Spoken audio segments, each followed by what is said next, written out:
sobre Venezuela, la crisis política local e internacional de Venezuela. Este es un evento realizado por la Maestría de Política Comparada de Flaxo, en coordinación con la Asociación Ecuatoriana de Ciencia Política. Daniela Oña, estudiante de nuestra maestría, va a ser la persona que va a moderar y la que va a presentar a los panelistas, tres panelistas, dos que nos acompañan por Skype y diría que nos acompaña acá en forma presencial. Entonces, cedo la palabra a Daniela para que se conduzcas. Buenas tardes con todos. Un poco la modalidad del día de hoy. Vamos a primero tener las presentaciones de cada uno de los expositores, que serán aproximadamente 20 minutos. Luego de esto pasaremos a una ronda de preguntas y cada uno de los expositores tendrá un plazo de 10 minutos para contestarlas. Entonces vamos a comenzar con el profesor John Polio, que nos ayudará con su análisis de la situación de la crisis política que vive hoy en día Venezuela.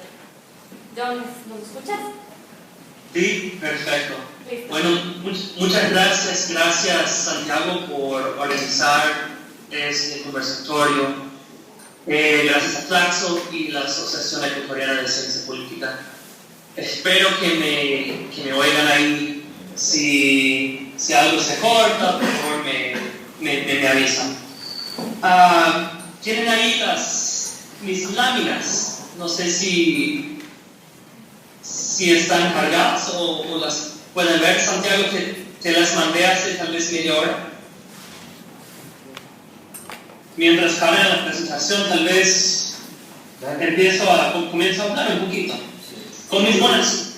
Aunque yo soy estadounidense, estoy casado con una mujer venezolana. He hecho trabajo de campo en Venezuela y parte de mi tesis doctoral en Venezuela. Y en gran medida yo estudio Ecuador y Venezuela como mis países de mayor conocimiento. Sigo la situación en Venezuela, la coyuntura desde hace varios años y escribo en la prensa popular y artículos académicos sobre la política venezolana y lo que está sucediendo. Este trabajo, lo que me han pedido exponer hoy, es un trabajo sobre la opinión pública en el país y sobre todo la opinión pública acerca de las Fuerzas Armadas venezolanas o con su título apropiado, la Fuerza Armada Nacional Bolivariana de Venezuela. Este trabajo tiene su origen en mis preguntas sobre la politización de la política venezolana, de las agencias públicas venezolanas y el efecto de la polarización sobre la opinión pública. Quisiera yo saber cuáles son los efectos políticos de la politización de agencias públicas en el país, qué impacto tiene la polarización política sobre la opinión pública y qué factores determinan el apoyo para, por ejemplo, las Fuerzas Armadas. Ahora, ¿por qué tanta politización y polarización? Pues porque Venezuela vive una... ¿Sí, Santiago? Sí, continúa. Okay.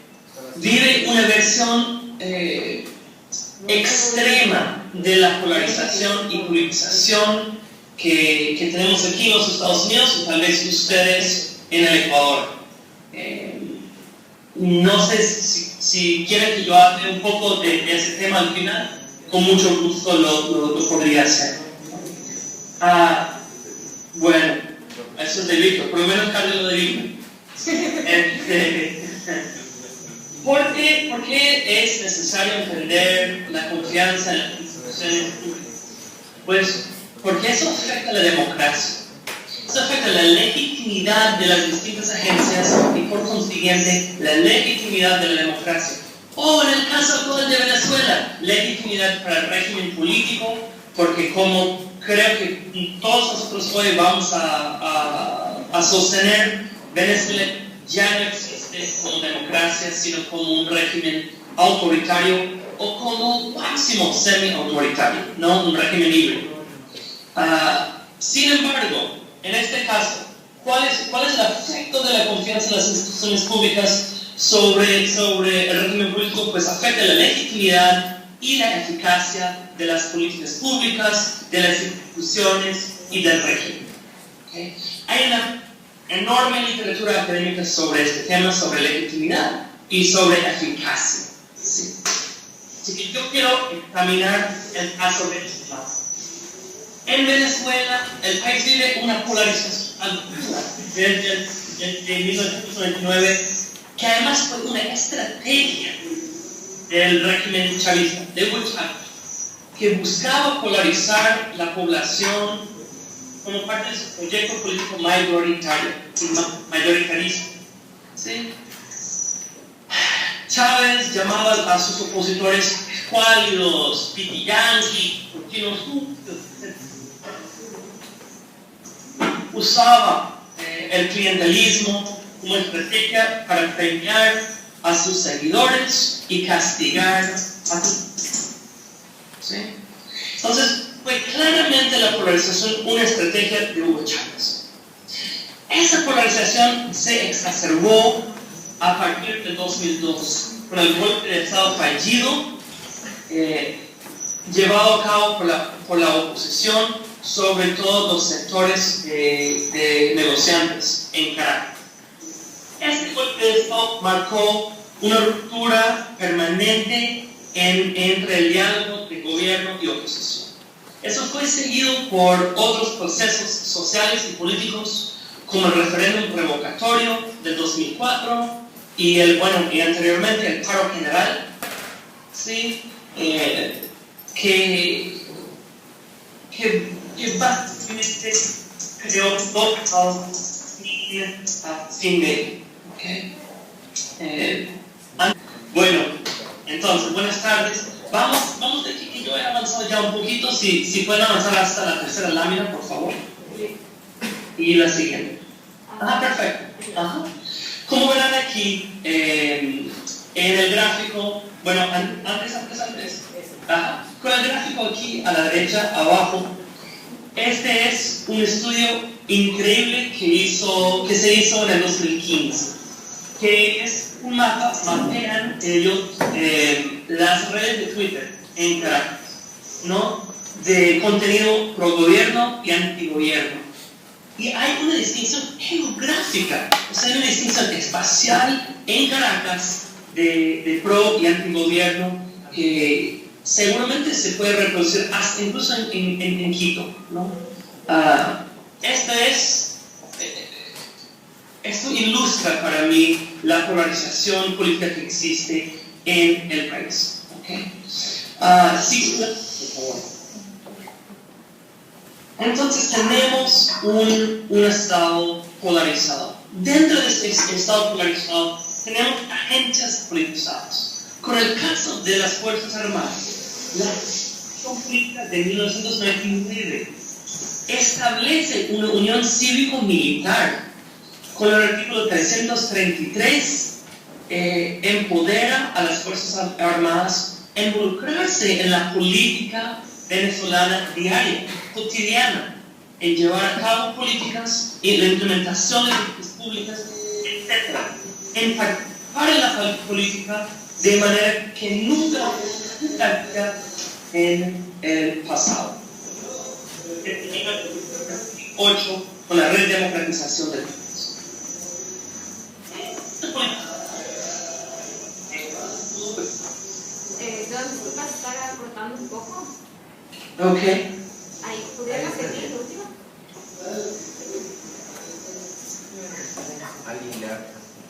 Ok.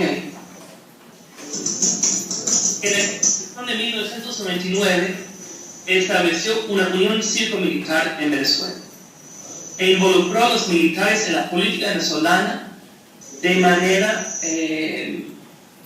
muy novedosa, por lo menos desde 1958, que marcó la redemocratización del país.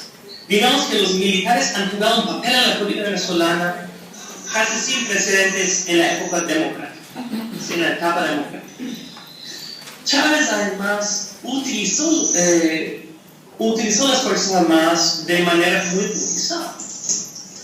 a partir de tenían que jurar, hacer un juramento de lealtad al socialismo, no al país, no a la defensa de la nación, sino a la defensa del socialismo. ¿Sí? Además, los oficiales tienen que jurar con la lema patria, socialismo o muerte, venceremos. No patria o muerte, patria, socialismo o muerte. ¿Sí? Las Fuerzas Armadas Nacionales ya no representan a todos los venezolanos, representan el gobierno y el chavismo, ¿okay? La ideología del chavismo. Además, con una reforma en el 2007, se cambió el nombre de las Fuerzas Armadas de Fuerza Armada Nacional a la Fuerza Armada Nacional Bolivariana, nuevamente protegiendo a un solo proyecto político. ¿Okay? Entonces mi pregunta es, ¿qué sucede en este contexto con una institución tan politizada? ¿Tiene un efecto sobre su legitimidad? Y yo creo que la respuesta es sí. Vamos a la siguiente lámina, por favor, de teoría. ¿Sí? La literatura académica muestra que en contextos de neutralidad burocrática, es decir, sin politización, ¿sí? Sin politización, niveles de confianza interpersonal, rasgos demográficos e interacciones entre grupos ayudan a estructurar el nivel de confianza pública en las instituciones públicas. Chévere, perfecto. Pero ¿qué sucede en un contexto como el venezolano? Esa es la pregunta. Mi propuesta, mi teoría es que la afiliación partidaria va a dividir la opinión pública más que cualquier otro factor. Que depende de tu opinión como ciudadano sobre el gobierno, ya no del desempeño mismo de la institución o tu evaluación de individuos dentro de, en este caso, las Fuerzas Armadas. ¿Sí? Si pueden avanzar. Esta es la idea de apegos partidistas. ¿Sí? Yo propongo que si uno es chavista, tendrá mayor confianza en las Fuerzas Armadas. Si uno es opositor, tendrá menos confianza. Además, la idea es que con mayor intensidad partidista, no partidarista, eso no es una vaina, en mayor intensidad partidista o menor, uno tendrá mayor o menor confianza en las Fuerzas Armadas. ¿Okay? No sé si me oyen bien, Víctor, si me puedes ayudar. ¿Me oyen bien? Yo te oigo perfecto. Perfecto. Es muy difícil recibir retroalimentación así por siempre. Entonces, ¿por qué? La idea es que la gente ya no confía en la institución y su desempeño, sino solo en su evaluación del gobierno. ¿Okay? Entonces, ¿cómo hacemos para comprobar esta teoría? Para poner a prueba esta teoría. Bueno, siguiente lámina, por favor. Datos y metodología. Yo utilizo datos que son encuestas de opinión pública llevadas a cabo por la POP en 5 distintas escuelas, en 2006, 2008, 2010, 2012 y 2014. Aún no salen los datos del 2016 por varias razones. ¿Sí? De todas formas, utilizo estas 5 olas de datos. La POP tiene una pregunta que es: ¿cuánto confía usted en las Fuerzas Armadas? ¿Sí? Entonces, esa es mi variable dependiente. Siguiente lámina, por favor. Como verán en este gráfico, la confianza en las Fuerzas Armadas ha cambiado desde el 2006 hasta el 2014. ¿Sí? El tamaño de los circulitos representa el número de respuestas. Entonces verán que en el 2006 una pluralidad de personas contestaron que tenían una confianza 7 en las Fuerzas Armadas. Es decir, tenían el mayor nivel de confianza en las Fuerzas Armadas, ¿no? 1 es poca confianza, 7 es mucha confianza. Pero 7 no confían en las Fuerzas Armadas. ¿Okay? Entonces hay un cambio en el tiempo. La línea roja es la línea de regresión lineal. ¿Okay? que marca más o menos la tendencia lineal de confianza en las Fuerzas Armadas. ¿Okay? Esa es, de todas formas, la variable dependiente. Siguiente lámina, por favor. Mi variable independiente principal es aprobación presidencial, es decir, cuánto confía o cuánto aprueba la persona, el individuo, en el desempeño del presidente del país. ¿Sí? Y aquí tengo básicamente un mapa del nivel de confianza en las Fuerzas Armadas, en el eje Y y el año en el eje X. Y lo que vemos es, uno dice que el desempeño del presidente ha sido muy bueno, no importa el año, tiene muchísima confianza en las Fuerzas Armadas. Si dice que el desempeño del presidente ha sido bueno, entonces tiene también confianza, pero un poquito menos. Así sucesivamente, hasta llegar a una evaluación de un desempeño muy malo del presidente que corresponde a un nivel de confianza bajo en las Fuerzas Armadas, que es el gráfico en el medio al okay. Siguiente lámina, por favor.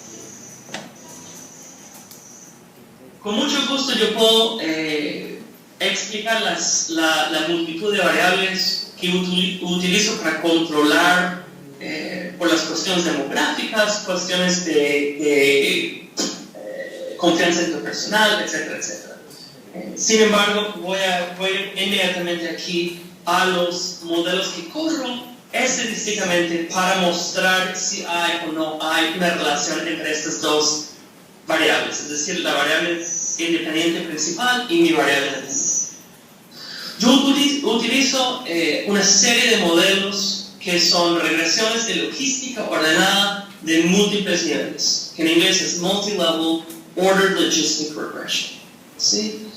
Esta forma de regresión, o este modelo, controla por año implícitamente en el modelo y deja que básicamente esboza líneas de regresión para cada año y luego juntan esas líneas, ¿okay? Más o menos.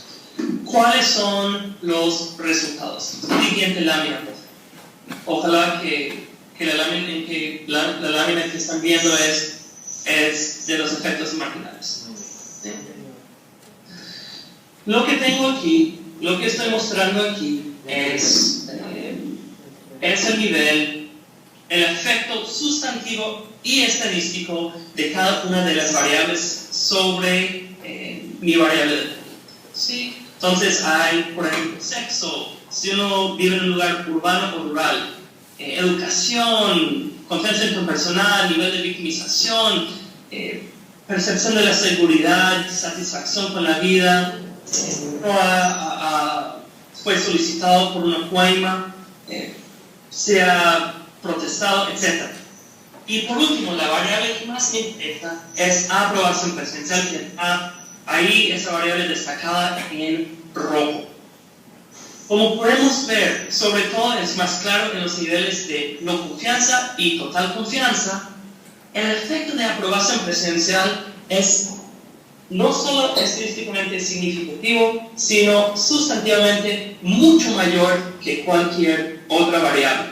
Es decir, aunque las otras variables pueden incidir sobre la percepción de uno de las Fuerzas Armadas, el factor contundente que lo afecta es la aprobación del texto. ¿Ok? Y si quieren, ya que llevo como 20 y tantos minutos ya hablando, y quisiera llegar al final, vamos a la. Estas son las predicciones de probabilidad de confianza en las Fuerzas Armadas por nivel de aprobación presidencial.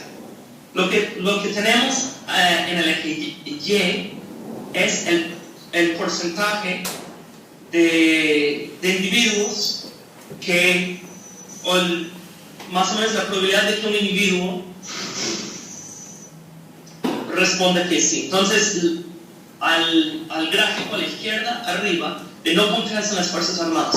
Como vamos de una evaluación muy buena a muy mala del gobierno, hay un cambio en aproximadamente 40% en si uno tiene no confianza en las Fuerzas Armadas. Es decir, si uno dice que el gobierno el desempeño del presidente es muy bueno, es casi imposible que diga que no tiene confianza en las Fuerzas Armadas. En cambio, si uno dice que el desempeño del presidente es muy malo, hay casi un 50% probabilidad de que no tiene confianza en las Fuerzas Armadas. ¿Okay?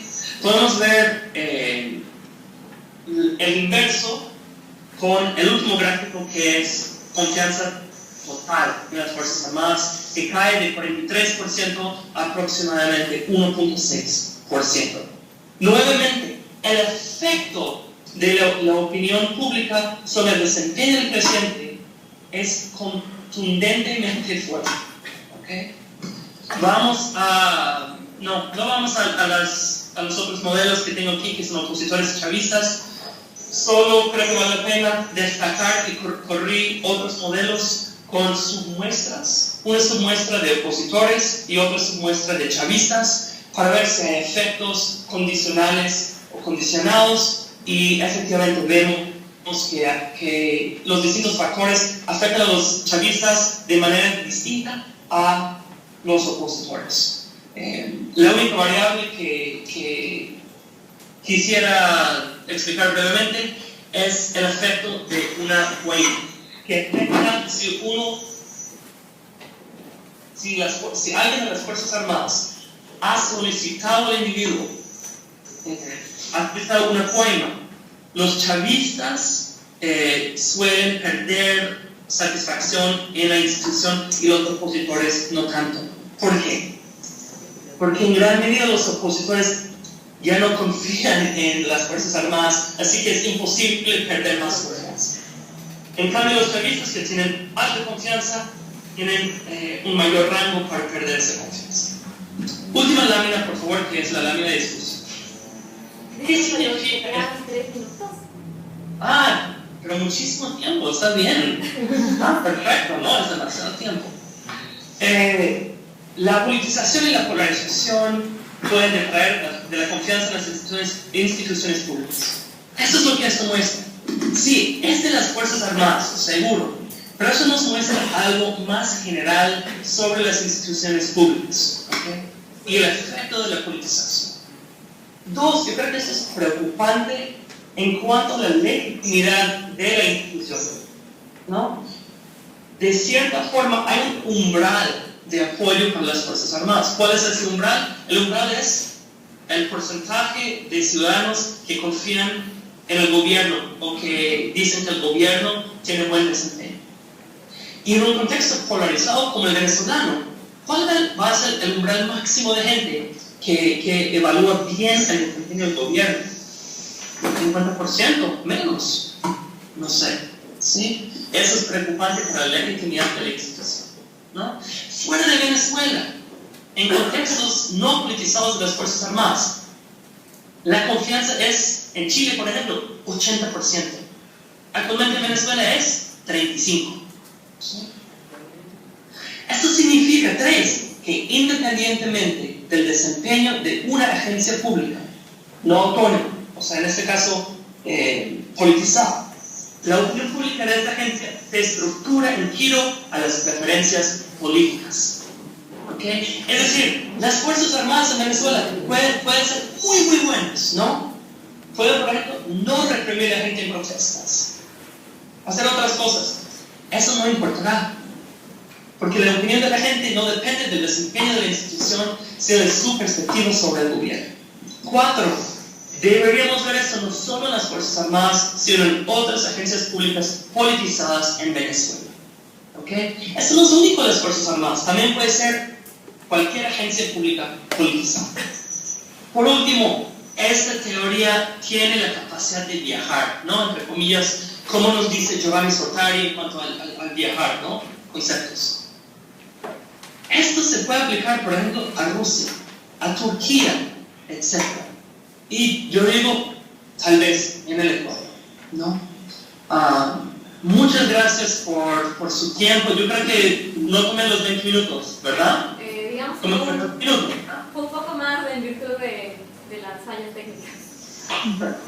Muchísimas gracias a todos. Si tienen preguntas, ojalá que les pueda escuchar para contestar. Sí, después vamos a continuar con las intervenciones del resto de los panelistas. Luego tendremos una ronda de preguntas. Ahora continuamos con la intervención del profesor Víctor Mijares de la Pontificia Universidad Javeriana de Bogotá. Muchas gracias. Voy a aprovechar para poner el cronómetro, porque ustedes saben que soy venezolano y cuando a un venezolano se le presta una cámara y un micrófono puede ser algo peligroso. Listo, igual me permitiré interrumpirte cuando falten 5 minutos. Listo, perfecto, muchas gracias. Bueno, buenas tardes, gracias por invitarme. Quiero dar las gracias sobre todo a Flaxo Ecuador, a la maestría en política comparada y al profesor Santiago Basabe por esta cordialísima invitación, la cual atiendo con mucho gusto. Bien, tomando en cuenta la extraordinaria presentación que me precedió, ustedes van a notar algunas cosas que siempre son discusión entre los politólogos, que es básicamente ese sentimiento de complejo, inferioridad que sentimos los politólogos internacionalistas frente a los politólogos comparativistas, dada la potencia de los métodos que los comparativistas tienen. Así que trataré de hacer el mejor esfuerzo para defender a los politólogos internacionalistas. Bien, yo quiero primero contextualizar esta investigación que tiene que ver con una de mis líneas de estudio aquí en la Javeriana y tiene que ver con esa idea de un autoritarismo resiliente, ese autoritarismo que es flexible, que va mutando, que se va adaptando para sobrevivir. Aquí la palabra clave es la supervivencia y sobre todo cómo reacciona este tipo de autoritarismo, este tipo de régimen frente al sistema internacional, no solamente para darle algún grado de transformación, de modelar sobre todo el sistema internacional en su inmediata periferia, sino también para crear condiciones que tengan un efecto positivo en la estabilidad del régimen político puertas adentro.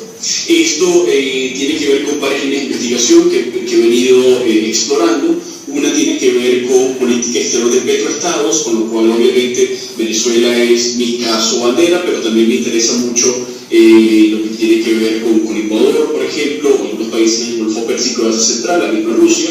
Tiene que ver también con la política exterior de estados autoritarios, es decir, trato de investigar cómo es ese diálogo entre régimen político y política exterior, porque muchas veces algunas teorías, por ejemplo, neorrealistas, hablan de una cierta independencia de la política exterior con respecto al régimen político. Yo creo que esto no es así, que hay un factor interno, un factor de política doméstica que es muy importante y en donde podríamos dialogar perfectamente internacionalistas y comparativistas, por ejemplo.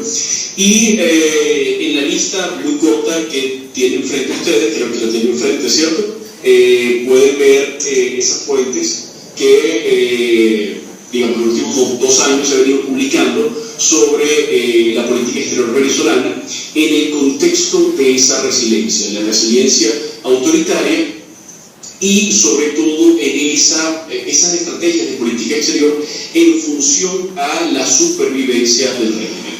Pasamos a la siguiente lámina, por favor. Bien, entonces, bueno, ¿qué es esto de autoritarismo resiliente? ¿De qué se trata todo esto? No es sino la resiliencia autoritaria se refiere a ciertas capacidades. Esas capacidades son capacidades basadas en cierto poder relacional, que tiene que ver con la forma en la cual un régimen autoritario, un régimen que ha centralizado el poder, un régimen que tiene un control importante sobre las Fuerzas Armadas, un régimen que incluso podría identificarse plenamente con las Fuerzas Armadas. Si tomamos en cuenta los datos que nos presenta Joe en la presentación anterior, podemos entender que en buena medida esa identificación también tiene que ver con el hecho de que se identifique el gobierno con las Fuerzas Armadas, lo cual no es nada descabellado en el chavismo, porque es una amalgama, como el mismo chavismo se ha definido, civil-militar. Entonces, es esa capacidad de un régimen autoritario para adaptarse a distintas condiciones con el fin de permanecer en el mando. ¿Cuáles son estas condiciones? ¿De qué se trata esto? Estas condiciones son desde condiciones estructurales, como por ejemplo la polaridad del sistema internacional, ¿verdad? Estamos hablando de una potencia, 2 potencias, 3 potencias, muchas potencias, cómo relacionarse con el subsistema de grandes potencias, pero también cómo relacionarse con su propio entorno regional. ¿Qué debo crear? La construcción, por ejemplo, de regionalismos alternativos, de instituciones paralelas, es decir, ese intento que hizo Venezuela aprovechando los petrodólares para impulsar la ALBA, para impulsar la CELAC, por ejemplo, para impulsar junto con Brasil la UNASUR, para de esta manera debilitar foros tradicionales, ¿verdad?, como la OEA, que hasta el momento sigue siendo una piedra en el zapato para Venezuela. Y en segundo lugar tenemos, bueno, las condiciones en las que debe ajustarse un régimen autoritario para ser resiliente son tanto domésticas, insisto, como esas condiciones internacionales en distintos niveles, insisto, tanto en el subsistema de grandes potencias como sobre todo su entorno regional. Pero hay un tercer nivel que tiene que ver con esa relación en la cual ha tratado de jugar Venezuela, esa relación con otras potencias que vamos a llamarlas revolucionarias, otras potencias que son potencias que no atienden a los principios que se supone que serían plenamente aceptables para el sistema internacional, para la llamada comunidad internacional, y que tiene que ver sobre todo al apego institucional, particularmente instituciones que están muy ligadas, que se ven muy ligadas al subsistema de grandes potencias, principalmente el subsistema de grandes potencias occidentales. Ahí vemos, por ejemplo, la relación de Venezuela con países como Libia, Argelia, Irán, en un momento con el Irak de Saddam Hussein. Hay una vinculación también natural para Venezuela que tiene que ver, así como para el Ecuador, pero sobre todo para Venezuela, que tiene que ver con el hecho de ser miembro fundador de la OPEP, lo cual le permite jugar hasta cierto punto con esos vínculos que tienen que ver con ciertas características comunes en materia de economía política, pero también en materia de régimen político. Y aquí una de mis líneas de investigación que tiene que ver con la política exterior de estados autoritarios también se vincula con la política exterior de los llamados petroestados, que como ustedes bien saben, los petroestados tienen una peculiar, no sé si te llaman la peculiar, pero tienen una marcada tendencia hacia el autoritarismo por un efecto natural que se da por la centralización fiscal y, por supuesto, la exacerbación del personalismo, el debilitamiento institucional. Y eso entonces permite, desde el punto de vista de política exterior, una centralización del mando y que esos ejecutivos de política exterior, como dicen los realistas neoclásicos, tengan la capacidad de actuar con un mínimo de fricción con respecto a su propio sistema nacional y, por supuesto, darle mayor margen de maniobra internacional. Pasamos a la siguiente, por favor. Esa centralización del mando, que tiene que ver con la autocratización del sistema político, lo podemos ver con el efecto que ha tenido el chavismo sobre la democracia venezolana. En estos datos, que son los datos que ustedes tienen al frente, que son de Freedom House, podemos ver la caída de la democracia venezolana y en el último año registrado, que sería 2016-2017, vemos cómo finalmente Venezuela queda por debajo de la línea de los 5 puntos, o mejor dicho, por encima de la línea de los 5 puntos, con lo cual ya para la categoría Freedom House, que como ustedes saben define a la democracia en un sentido muy clásico, en un sentido muy liberal, ¿verdad?, occidental, queda Venezuela entonces como un gobierno muy libre. Ustedes dirán, bueno, pero eso lo dice Freedom House. Freedom House tiene algún tipo de agenda política, una agenda mediática, una agenda ideológica perfectamente definida, pero recordemos también que ese concepto que maneja Freedom House es un concepto que está plasmado en la Carta Democrática Interamericana, carta a la cual Venezuela se adhirió el 11 de septiembre del 2001, por lo cual, por supuesto, se adhirió con muchas reservas en aquel momento Hugo Chávez, pero se adhirió, y eso le está generando ahora los problemas que está enfrentando el gobierno de Maduro. La evolución del régimen venezolano es una evolución hacia el autoritarismo desde un sistema híbrido, ¿verdad?, con lo cual no había como mucha forma de confrontarlo, a un sistema, un régimen político claramente autoritario que tiene que ver, entre otras cosas, con la desinstitucionalización derivada fundamentalmente del control fiscal del petróleo, lo cual le da al presidente de la República, en combinación con esa relación partido-fuerzas armadas tan cercana que hay en el llamado chavismo, le da un margen de maniobra en materia de política exterior que es envidiable para cualquier presidente democrático, no solamente en América Latina, sino en el mundo.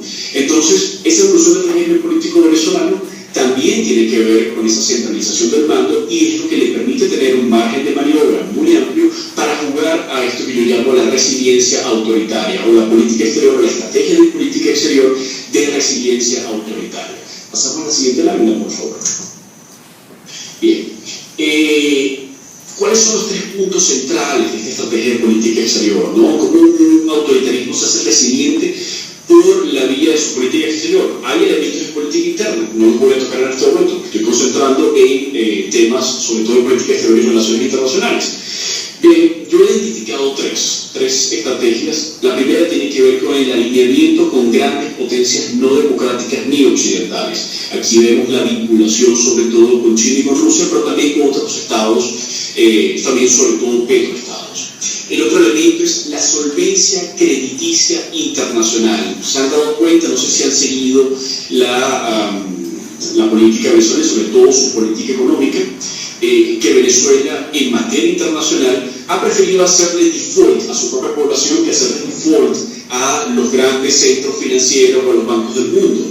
De esta manera, aunque se genere toda esa presión interna, todo ese default social, ¿verdad?, que estamos viendo y que ha estallado en distintas oportunidades. En este momento estamos viendo un episodio de esto, pero lo vimos también en 2014. Esa solvencia crediticia internacional le permite a Venezuela poder decir, bueno, sí, yo puedo reprimir dentro de mis propias fronteras, pero no le debo nada a nadie. Hoy mis deudas están plenamente, digamos, están siendo... estoy llevando adelante una política crediticia que me hace cumplir con mis compromisos internacionales, y que de esta manera no hay ningún tipo de pretexto para algún tipo de intervención que tenga que ver precisamente con esto. Recordemos que esto también tiene que ver con la historia de América Latina, y muy particularmente con la historia de Venezuela, que tiene que ver, que parte con aquel bloqueo de grandes potencias europeas en 1903 en las costas venezolanas. Es decir, aquí hay un tema de soberanía, de autonomía en materia de política exterior, pero también un tema de autoritarismo y un tema de un régimen que prefiere sacrificar a su propia población en función de su propia supervivencia. Y por último, lo que yo llamo el desacoplamiento institucional regional selectivo. Discúlpenme todos los adjetivos, ¿no? Pero es el desacoplamiento institucional regional selectivo lo que lleva a, por ejemplo, mantenerse en ciertos foros, mantenerse parcialmente en otros e ir abandonando otros, como por ejemplo en este último caso, el caso de la OEA, que no termina Venezuela de abandonarlo, pero que ya ha activado su proceso de desadhesión al Tratado de Bogotá. Pasamos a la siguiente lámina, por favor. Bien, esto que ustedes ven acá es parte de mi investigación, del artículo que estoy esperando que sea publicado para este año en la revista Latin American Policy. Y aquí lo que hice fue tratar de discernir, ¿no? Vamos a tratar de entender cómo se ha comportado Venezuela tomando en cuenta distintos periodos presidenciales, pero también tomando en cuenta distintas etapas del chavismo. Esos son los años que ustedes pueden ver ahí marcados en un degradé azul, tomando en cuenta el momento inicial, que sería al final de la Guerra Fría, y el último momento, que sería básicamente a partir del año 2014, con la caída de los precios del petróleo, pero sobre todo con la consolidación, la llegada al poder y consolidación del gobierno de Nicolás Maduro. Cada uno de estos, los dos primeros periodos, corresponden: el primero al presidente Carlos Andrés Pérez, el segundo al presidente Rafael Caldera, y los subsiguientes corresponden a las distintas etapas del chavismo de acuerdo a los distintos planes, tanto el primer plan socialista, como el segundo plan socialista, como el plan de la patria, por ejemplo, que sería el plan que estaría vigente al menos hasta 2019. Lo que vemos acá, y lo que hice fue correr una correlación lineal, ¿verdad?, a partir de cómo vota Venezuela con respecto a tres actores centrales, que son tres grandes potencias en Naciones Unidas. Estos son votos en la Asamblea General, tomando en consideración única y exclusivamente aquellos temas que, de acuerdo al Departamento de Estado, son temas prioritarios para la política exterior norteamericana. Aquí podemos ver que, por ejemplo, en los gobiernos de Pérez y de Caldera, que serían las dos primeras columnas en cada uno de los grupos, el de China, el de Rusia, el de Estados Unidos, nos vamos a dar cuenta que no hay ningún tipo de correlación. Es decir, se vota a favor, se vota en contra, pero no hay un alineamiento claro, la correlación no es significativa. Sin embargo, cuando llega el chavismo al poder, no solamente comenzamos a ver un crecimiento hacia una correlación de mediana a fuerte en su relación con China y con Rusia, sino que de forma casi proporcional va cayendo esa correlación con respecto a los Estados Unidos. Es decir, vamos viendo un alejamiento, un acercamiento hacia potencias no occidentales, potencias rivales de los Estados Unidos y un acercamiento hacia los Estados Unidos, un alejamiento con respecto a los Estados Unidos. Hay un mito dentro de el discurso chavista que habla acerca del sometimiento de Venezuela con respecto a los dictados de Estados Unidos. Fíjense en el grupo de votaciones que se destacan en el caso de los Estados Unidos, como por el contrario durante el gobierno de Pérez, un gobierno asociado directamente con el neoliberalismo, con una agenda dirigida desde el consenso de Washington, ¿verdad? Vemos por el contrario que, aunque no sea significativo, en realidad Venezuela votaba más con China que con los propios Estados Unidos. Lo mismo puede pasar en el caso del gobierno de Caldera. Ahora, las distancias comienzan a crecer sobre todo con Chávez, mientras los gobiernos de la democracia, los últimos dos gobiernos, la democracia de partido, la democracia pactada, no estaban claramente alineados con ninguna gran potencia. Hugo Chávez y posteriormente Nicolás Maduro sí se va a alinear. El chavismo sí va a buscar el alineamiento con potencias, pero potencias no democráticas ni occidentales sobre todo. Entonces, esto es parte, el primer punto de esa estrategia de política exterior del autoritarismo es la siguiente. Vamos a la siguiente, por favor. Bien, insisto, están familiarizados con el tema de los pagos y la política de deuda de Venezuela. Sabrán que Venezuela ha tenido históricamente una gran capacidad de endeudarse, sobre todo a partir del año 75-76 con la nacionalización del petróleo. Esto ha sido una paradoja que todo ciudadano de un país petrolero conoce, y es que en la medida que el país tiene más recursos fiscales por vía petrolera, es decir, tiene más petrodólares, tiene más capacidad para endeudarse. En el caso venezolano podemos ver los distintos pagos pendientes en partir de bonos soberanos y bonos de PDVSA en millones de dólares. Lo que podemos ver en el año 2017 es que ya se pagó una parte, se pagaron casi 4.000 millones de dólares ahora en abril, y para octubre-noviembre se tiene que pagar cerca de 2.600 millones de dólares de deuda. Recordemos que Venezuela tiene en este momento unas reservas internacionales que están por debajo de los 10.000 millones de dólares, con lo cual comenzamos a ver distintas maniobras para tratar de vender bonos de deuda venezolano, incluso a veces con un descuento hasta del 80%.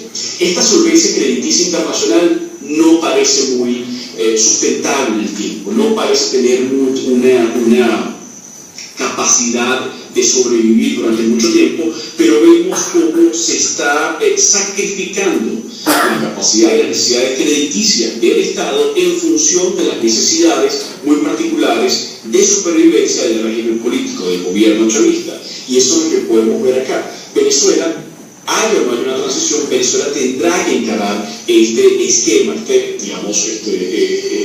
draconiano esquema de créditos, que tiene que ver sobre todo, insisto, con esa necesidad de mantener la solvencia crediticia internacional y así garantizar la supervivencia del chavismo. Vamos a la siguiente lámina, por favor. Cuando yo hablo de desacoplamiento institucional regional selectivo, me refiero a temas como la suspensión del Mercosur en diciembre del 2016 y el proceso de desadhesión de la OEA de mayo de 2017. ¿Qué tiene estos dos esquemas regionales, organizaciones regionales en común?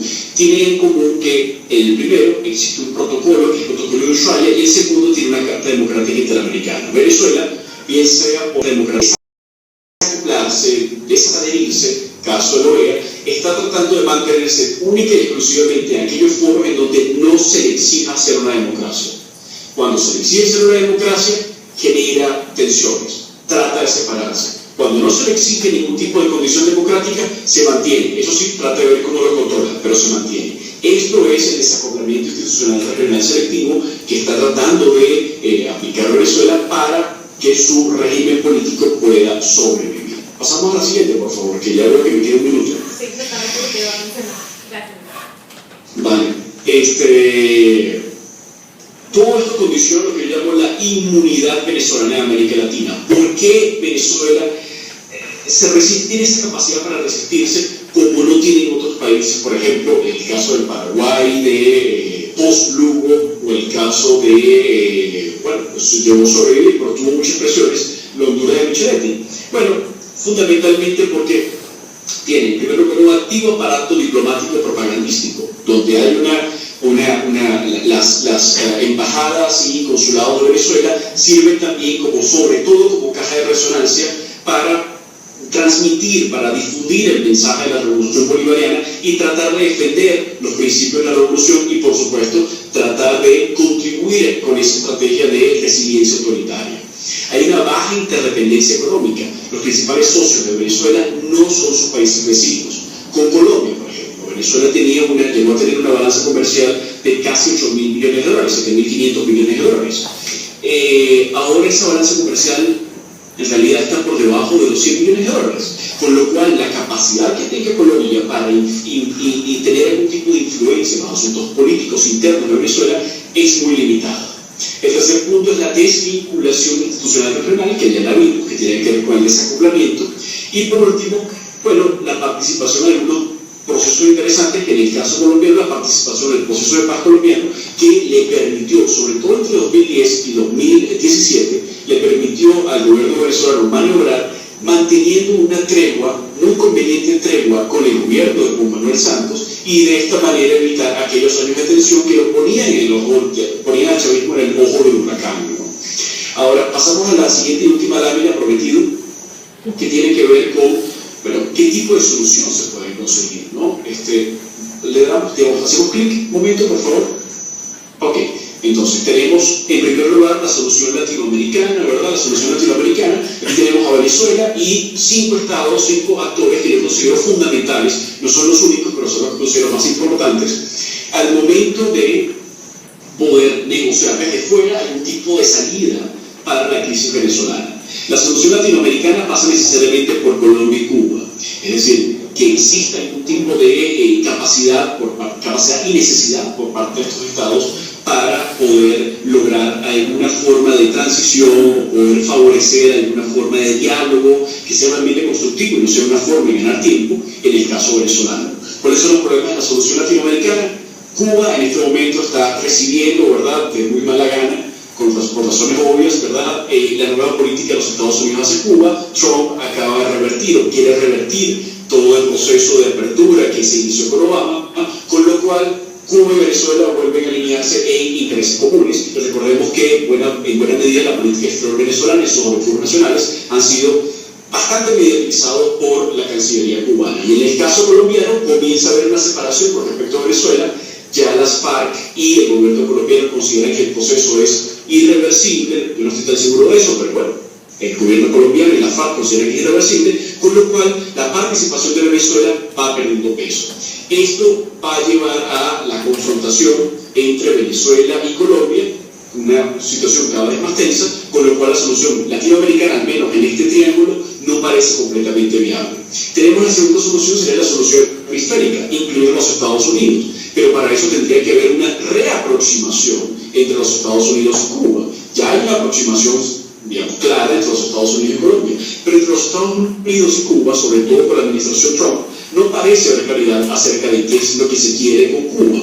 Y además de eso, las últimas declaraciones de Trump al respecto hablan de una clara intervención de Cuba en Venezuela y acusa a Cuba de ser la causante del conflicto actual en Venezuela. Con lo cual, esta solución hemisférica, y por lo visto ayer en la OEA, en donde no se consiguieron los 23 votos para apoyar una moción de censura contra la Asamblea Nacional Constituyente que está proponiendo Nicolás Maduro, no parece haber entonces una solución clara en ese sentido, al menos no en este momento pareciera que fuese a funcionar la solución hemisférica.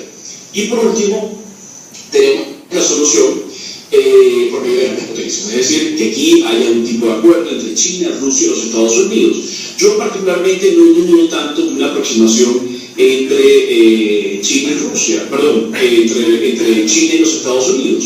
Hay algunos intereses comunes, no necesariamente hacia la transición, pero sí hacia lograr la estabilización del país y al menos salvar la economía del país, ¿no? Sin embargo, hay una relación muy, muy conflictiva entre no el gobierno de Rusia, de Putin, y el gobierno de Trump, que al parecer se entienden bastante bien a nivel personal, sino a nivel de las burocracias. Es decir, hay unos aparatos militares, de inteligencia y de burocracia diplomática que están claramente enfrentados, independientemente del presidente. Con lo cual, esta solución, que a mí me parecería una solución mucho más sustentable en el tiempo, está fuertemente mediatizada por el peso que pueda tener en la agenda de las grandes potencias. El caso venezolano, entendiendo que hay otros casos que tienen una contundencia, digamos, significativamente mayor, como Siria, Corea del Norte, por mencionar solamente dos, y por supuesto la capacidad que tenga para dialogar estos tres actores en cuanto al tema venezolano, asumiendo el hecho de que Venezuela y Rusia están cada vez más cercanas y las inversiones de China en Venezuela ascienden a casi, al menos en materia de deuda, a casi 60.000 millones de dólares, siendo el principal acreedor de Venezuela. Entonces, como ustedes podrán ver en este diagrama, el juego está muy trancado, la posibilidad de una solución desde fuera es muy difícil, y en buena medida las dificultades y los costos de esa transición vienen dados como resultado de esa estrategia de resiliencia autoritaria que ha llevado adelante el gobierno venezolano, tanto con Chávez como con Maduro. Esa es mi presentación. Muchas gracias. Listo, muchísimas gracias, Víctor. Ahora continuamos con la profesora Iria Puyosa de la Universidad Central de Venezuela. Bien, la exposición que voy a hacer toma elementos de varias investigaciones que he realizado en el último par de años. No es un solo estudio, sino que toma algunos elementos de distintos estudios, tratando de darles un panorama general de dos cosas que son mi tema de investigación. Lo que es el control político de información, particularmente estaba investigando mucho lo que es el control político de Internet, pero voy a tocar algunos aspectos que tienen que ver con medios masivos, porque es importante para entender el contexto comunicacional de Venezuela. Y el otro área en el que he estado trabajando mucho es el tema de los movimientos sociales y los ciclos de protesta. Entonces, en esta presentación, en Frankenstein, porque combino elementos de distintas investigaciones para darles como un marco general. No vamos a llegar a profundizar en ninguna de ellas, pero ustedes se van a ir con muchas preguntas y probablemente con muchos elementos para la política, ¿no? Bien, vamos a empezar un poco contextualizando. Estos datos provienen del estudio de Varieties of Democracy, y los voy a utilizar un poco para contextualizar lo que ha venido ocurriendo en Venezuela durante el periodo del chavismo. Empezamos en 1999. Inicialmente, en los primeros años, los politólogos tendían a calificar a Venezuela como una democracia con ciertas fallas, una democracia delegativa, ¿no?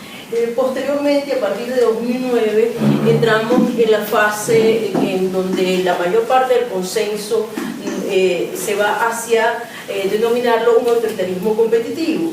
Y a partir de 2013 ya estamos empezando a hablar, ya empieza a ser mayoría quienes consideramos que en Venezuela hay una nueva forma de autoritarismo, que ya incluso el autoritarismo competitivo queda corto para lo que ha sido la crisis de la institucionalidad venezolana y lo que ha sido el desmantelamiento de los mecanismos de la democracia.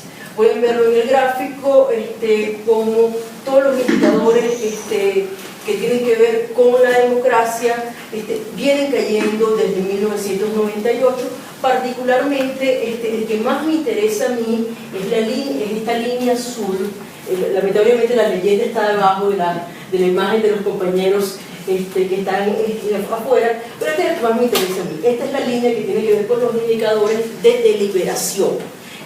Me interesan los indicadores de deliberación porque son aquellos que tienen que ver con el espacio público, con el debate de ideas, con la participación ciudadana, con la construcción de un entendimiento común. Y esa es precisamente la que más cae, la que estaba más alta en 1998, cuando Chávez llega al poder, y la que está más baja en 2016, donde el deterioro es mucho más fuerte. O sea, todo lo que tiene que ver con el intercambio de ideas, con el Estado de Derecho. Hay otros indicadores que tienen que ver, por ejemplo, con participación, otros que tienen que ver con los aspectos formales de la democracia, los aspectos electorales, la existencia de partidos políticos. En eso también se ve deterioro, pero no tan marcado como se ve en lo que tiene que ver con la deliberación.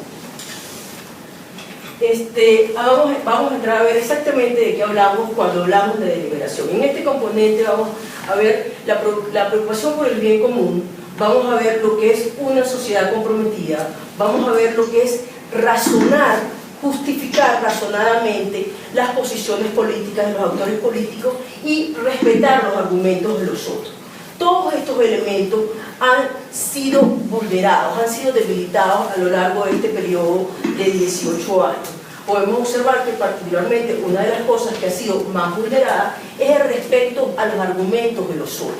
Y eso tiene que ver con estos procesos que se dieron en Venezuela, que en general podemos considerar que se trata de una discusión de los mecanismos de integración social y política. O sea, a lo largo de más de una década se hizo cada vez más difícil para los venezolanos encontrar espacios de encuentro, espacios de diálogo, espacios donde razonadamente se pudieran discutir posiciones políticas y llegar a algún tipo de consenso. Eso se fue deteriorando y se fue dando también una ruptura del tejido social. Vemos que en 1998, eso que el estudio llama common good, o sea, el bien común, la idea del bien común, era algo muy acentuado en Venezuela, era uno de los indicadores más elevados, y eso tiene que ver con una tradición, una sociedad que se construyó sobre el policlasismo, donde había bajos niveles de racismo, un paraíso comparado con el resto de los países latinoamericanos, en términos de clasismo, racismo, en términos de fricciones religiosas, todas estas cosas eran bastante ajenas al venezolano, era una sociedad muy cohesionada. Y es allí esa ruptura que se da del tejido social, es uno de los factores que permiten que luego se empiece a dar la fractura de la esfera pública. Otro elemento que se da allí es la discriminación política, creo que John lo tocaba al principio, como el tema de la discriminación política y la territorialización de la política fueron generando esa fractura. Otro elemento importante es el uso de la neolengua. El chavismo comenzó a hablar de una manera distinta, comenzó a llamar las cosas de una manera diferente a como estábamos acostumbrados a llamarlo. Se generó todo un vocabulario para hablar de lo social, para hablar de lo público, que dificultaba el intercambio y donde la gente se ponía en posiciones de polarización. Esto hizo que se diera ese proceso de fractura y por eso que precisamente la deliberación es lo que cae más fuerte entre todos los componentes de la democracia venezolana.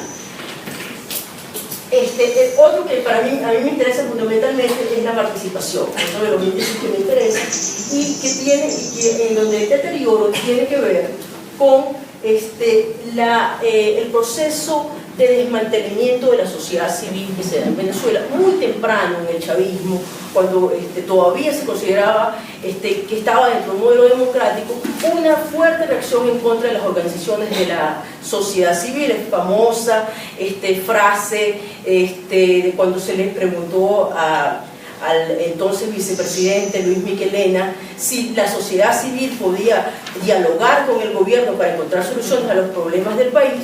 Su respuesta fue: ¿con qué se come eso? ¿Qué cosa es sociedad civil? Ese fue el inicio de un proceso de desmantelamiento de las relaciones entre el Estado y los ciudadanos que no fueran mediadas por organismos del Estado. Empezó el proceso de cooptación. Para ser parte de la sociedad civil tenías que registrarte dentro de mecanismos institucionales del gobierno. Y todo lo que era el tejido social, sindicatos, gremios, movimientos estudiantiles, asociaciones de vecinos, todas estas cosas que no dependían del gobierno central fueron atacadas y fueron golpeadas muy duramente durante todos esos años. Más adelante, vemos en los gráficos cómo esto ocurre más o menos alrededor de 2007, empieza el proceso de comunalización. Es decir, ya esto que era una política vocal se convierte en una política de Estado. Se crean los ministerios de las comunas, se crea el poder popular y se pasa a la estatización de la participación ciudadana. Si no era a través del Estado, no tenías opción de participación. Esto generó muchísimo rechazo, sobre todo en el movimiento estudiantil y en los movimientos gremiales, en algunas organizaciones comunitarias de base, y es un poco lo que se da a finales del año 2007 y por lo cual Chávez pierde la reforma constitucional de 2007, porque todos esos elementos de la sociedad civil, recordemos que los partidos en ese momento estaban muy debilitados, pero la sociedad civil reacciona contra esa constitución que prácticamente la iba a hacer desaparecer. Y ese conflicto todavía sigue vivo. El otro que evidentemente de todos los índices que a mí me interesan fundamentalmente tiene que ver con libertad de expresión, porque es mi área de trabajo, y ahí vemos elementos como libertad académica, la libre expresión individual, la censura de los medios, el acoso a periodistas y la autocensura de los medios. Vemos ahí también como todos estos elementos van cayendo. Si pudiésemos mover aquí para que la gente vea la leyenda, sería útil, porque aquí lo que estamos viendo es un comparativo de países. Ya en esta lámina estoy viendo cómo se fue deteriorando, la línea azul es Venezuela, o sea, cómo se fueron deteriorando los indicadores de libertad de expresión en Venezuela y cómo se comportan en los otros países sudamericanos. Vemos como países como Uruguay, Brasil, Argentina, hay muy poco cambio en los indicadores de libertad de expresión a lo largo de ese periodo de 18 años. Vemos que hay cambios mucho más marcados en Bolivia y en Ecuador, pero vemos que el declive de Venezuela es sumamente fuerte, sobre todo porque es un país que venía de una posición relativamente alta y es en 2006 el más bajo de toda la región, pero por mucho. O sea, es una diferencia sumamente importante, contrario a lo que ocurre con Perú, que era el más bajo al comienzo del periodo y ahora está en una posición, digamos que intermedia, muy cercana hacia la fase superior. Ok, otra vez me quedamos. No podemos tenerlo todo el mundo. Si funciona una cosa, no funciona la otra. Ok. ¿Por qué ocurre esto? ¿Por qué ocurre esta caída de la libertad de expresión en Venezuela en comparación con el país? Ocurre básicamente por la política de hegemonía comunicacional. Se dan los ataques a la autonomía universitaria, particularmente fuertes en el año 2001-2002, con las tomas de las universidades centrales de Venezuela y la Universidad de los Andes, un enfrentamiento constante con el movimiento estudiantil y con los gremios profesorales, y restricciones en el derecho de los universitarios a elegir sus propias autoridades. Cárcel por expresión política, eso es algo que empezamos a ver mucho más avanzado en el periodo, lo empezamos a ver año 2013, 2014 sobre todo, es donde es más fuerte la cárcel por expresión política. Estigmatización de los periodistas comienza muy temprano, comienza ya en 2001-2002 y vamos a ver más adelante algunas citas directas de Chávez de cómo se dio ese proceso. La ley Resorte, originalmente de 2004, reformada como ley Resorte en 2010, y toda una serie de obstáculos del acceso a Internet que vamos a ver algunos indicadores más adelante. Este es el proceso de legitimación discursiva de la hegemonía comunicacional. Estos son discursos de Chávez. En el año 2002 empieza a ser sistemática la mención del tema de la hegemonía comunicacional y el conflicto directo entre el chavismo y los medios. Empieza a ser un continuo en las alocaciones presidenciales, cuestionar los medios. Empezamos a hablar de los medios golpistas como antagonista político. Recordemos que para ese momento los partidos eran muy débiles y Chávez logró que su antagonista fueran los medios, no la clase política. Logró generar un enfrentamiento, pasando desde la idea primero inicial del poder mediático, luego de la manipulación mediática, hasta construir los medios golpistas. Llegó a ser tanto que después del golpe de abril, Chávez dijo que el golpe no lo habían dado los militares que dieron el golpe, sino los medios, que fueron los medios los que dieron el golpe. Y de hecho no hubo mayor represalia contra la clase militar, sí hubo represalias en contra de los medios. Y allí pasamos a la idea del Estado comunicador, que dio paso a la creación del Sistema Nacional de Medios Públicos, a la idea de la hegemonía comunicacional pensada como el centro de la hegemonía chavista, cómo el proyecto político se construía sobre elementos de comunicación y cómo esos elementos de comunicación debían ser difundidos nacionalmente, y para eso la red de medios comunitarios, que aunque se llama comunitario, dependía directamente del gobierno nacional, y toda la plataforma internacional con Telesur y las cancillerías haciendo diplomacia pública como elementos de trabajo. Esto es discursos de Chávez, particularmente dos discursos que a mí me parecen muy importantes. En 2003, el discurso en el Festival Internacional de Medios Comunitarios, y este discurso de 2017 en un foro que se llamó El Derecho a Informar y a Estar Informado. Allí Chávez explica claramente qué cosa es la hegemonía comunicacional y qué está tratando de hacer. Puntos importantes: liberarnos de la sociedad civil, y para liberarnos de la sociedad civil es necesario acabar con los medios de comunicación. Punto 2, medios de información, medios alternativos, medios comunitarios como parte de esa hegemonía y como factor para volver alternativos, es decir, marginales en el lenguaje de Chávez, a los medios independientes, los medios que no están dentro de la hegemonía, porque se planteaba el proyecto político en ese momento, en palabras de Chávez, como un choque de hegemonía entre el proyecto político chavista y el resto de la sociedad que no se quería sumar a ese proyecto. Otra cosa que destaca allí, por ejemplo, el rol de Telesur en exportar ese modelo al resto de Sudamérica, y lo importante para la hegemonía que era acabar con Radio Caracas Televisión. Aquí están un poco los datos de cómo se dio ese proceso. El CIC se crea en 2006, pero el proceso de creación de la hegemonía comunicacional se venía dando desde antes, con la creación de una serie de canales de televisión y de estaciones de radio afiliadas al gobierno. Inicialmente Venezuela tenía un sistema de medios públicos donde estaba Venezolana de Televisión, que era un canal generalista, la Televisión Nacional, que era un canal cultural, la Radio Nacional de Venezuela, que tenía un canal cultural y un canal generalista, y la Agencia de Noticias. A estos medios se les suman otro conjunto de medios, algunos de ellos pensados para el exterior, como Telesur y la Radio del Sur, y se les suma el Circuito Nacional de Emisoras Comunitarias, que en realidad no tienen carácter comunitario, son emisoras que dependen directamente del Ministerio del Poder Popular para la Comunicación y la Información, del MINS. Estas emisoras no tienen ninguna independencia, ni en su línea informativa, ni en su proceso financiero, ni en la contratación de su personal. No son realmente comunitarias como existen en otros países, incluyendo Ecuador y muchos otros países suramericanos. De hecho, en Venezuela existen algunas emisoras comunitarias, eran pocas, pero eran independientes. Eso es un poquito más difícil en la actualidad. En esa hegemonía comunicacional, pasos importantes para que esto se dé: la cancelación de la concesión de RCTV en 2007, el canal de mayor audiencia, que Chávez había señalado explícitamente como un paso importante para la hegemonía, no solo comunicacional, sino para la hegemonía del proyecto político chavista.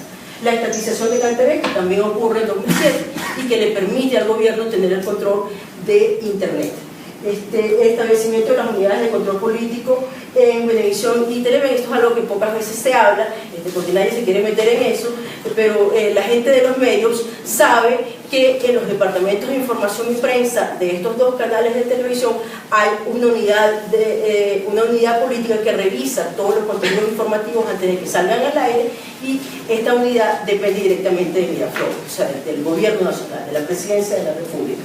La venta forzada de la audición, que ocurrió en 2014, la cancelación de las concesiones de las 39 emisoras con línea opositora, que se da en 2009, y la compra-venta de los principales diarios nacionales, empezando por Últimas Noticias, que era el principal diario del país, el de mayor venta, el diario más popular, que pasa a ser propiedad de un alto jerarca del chavismo, cuyo nombre no voy a mencionar en récord, pero que más o menos todo el mundo sabe. Y lo mismo ocurre con el cierre o migración a lo digital de muchos medios venezolanos, porque el gobierno, que tiene monopolio del papel, no les daba papel. Caso de Tal Cual, el director de Tal Cual, conocido político de Oro Pecos, tiene prohibición de salida del país y su medio ya dejó de ser impreso, solo se puede ver en digital, pero hay otros medios que tienen este mismo tipo de restricciones. Sí, tenemos 5 minutos. Ok, bien. Creo que ya he dicho lo más importante. Vamos a ver algunas cosas de control político de la información. Desde 2007, justamente para eso se hace la estatización de la CanTV, se convierte central para el chavismo el control de Internet en la medida en que iba aumentando el uso político que le daba a la población. O sea, hasta ese momento no era importante controlar Internet, era un espacio bastante libre porque no había masa crítica. En el momento en que a finales de 2006 superas el 30% de la población que está conectada, y era una población que además era significativamente más politizada que la población en general, empieza a ser importante, y por eso se hace la estatización en enero de 2007, y se dan una serie de políticas de denegación de acceso, vigilancia y de manipulación de la disputa contenciosa. Vamos a ver la limitación del desarrollo de la infraestructura de acceso a Internet, caso paradigmático, el problema de la Red Nacional de Transporte, el octavo programa de la Red Nacional de Transporte, que le iba a dar fibra óptica a todo el país. Eso debió estar en funcionamiento en 2012, pero gracias al control todavía no se sabe cuándo va a estar. Y esa es una de las causas por las cuales Venezuela tiene hoy la Internet más lenta de Latinoamérica, porque nunca se terminó el octavo proyecto de Red Nacional de Transporte. Los impuestos directos e indirectos al uso del transporte, las presiones sobre los proveedores de servicios y el bloqueo en regiones o en aplicaciones específicas en momentos de alta conflictividad o en momentos de importancia política, como fue el tumbar la red en 2014, el día de las elecciones, o el tumbarla en 2013, o en 2014 durante las protestas. Otra cosa que estamos viendo es las prácticas de monitoreo masivo. No voy a entrar en detalles allí, pero hay evidencia clara de los mecanismos de vigilancia que utiliza el gobierno de Venezuela y de toda una serie de legislación que, amparada en el Plan de la Patria, se ha desarrollado para legitimar esto. Y además, una de las cosas que a mí más me interesa es todo el tema del ciberacoso que se da a través de la red y todo lo que es el tema de la tropa y el uso de Vox en las campañas. ¿Cuántos minutos tengo? ¿Tengo? Tienes 2 minutos. Ok. La tropa tiene mecanismos de control que tienen que ver con el acusar a los usuarios. El gobierno de Venezuela es pionero en el uso de propaganda automatizada en Internet, que la viene usando desde el año 2010. Es el primer país de Latinoamérica donde se da, y uno de los primeros países en el mundo, junto con Rusia, donde se da este tipo de mecanismos, ¿no? Y digamos que lo ha exportado al resto de Latinoamérica, como ustedes bien sabrán. Donde se hace craqueo de cuentas de activistas políticos, se presenta esa información a través de la televisión, se amenaza a través de la televisión por expresión política en la web. Mucha gente ha ido presa al respecto, hay por lo menos 10 personas que están presas por expresión política en la web, muchos de ellos desde 2014, uno de ellos es un prisionero estrella. Cuando la gente no lo sabe, pero cuando se revisa el expediente del caso de Leopoldo López es acusado por un tweet y un video en YouTube. Estas son las pruebas del delito que él cometió, no hay otras. Y estos son los patrones de control de la velocidad de acceso a Internet. Como podemos ver, esas curvas son cuánto alcanza la velocidad de acceso a Internet. No solo es la más baja de Latinoamérica, sino que además a ser la más baja se le ponen techos y se abre la ventana 4 veces al día para poder realizar las operaciones económicas que requiere el país. El patrón es bellísimo porque esto no jamás ocurrirá normalmente. Esto solo ocurre cuando se está siendo manipulado. ¿Se lo el tiempo? 1 minuto. Bloqueo de medios, a partir de la ley de resortes se justifica por razón de zozobra, de generar zozobra, el bloqueo de algunos medios. Esto se hace en Internet. Este es un estudio que hicimos a finales de 2015, principios de 2016, donde vimos cuáles exactamente eran los sitios web que estaban bloqueados en Venezuela en ese momento. Fundamentalmente sitios que tienen que ver con temas económicos. Paradójicamente, no con temas de derechos humanos o temas políticos. Temas económicos, yo creo que la presentación de Víctor mostró claramente lo importante que es para Venezuela mantener sus buenas costumbres económicas con respecto a sus creadores internacionales.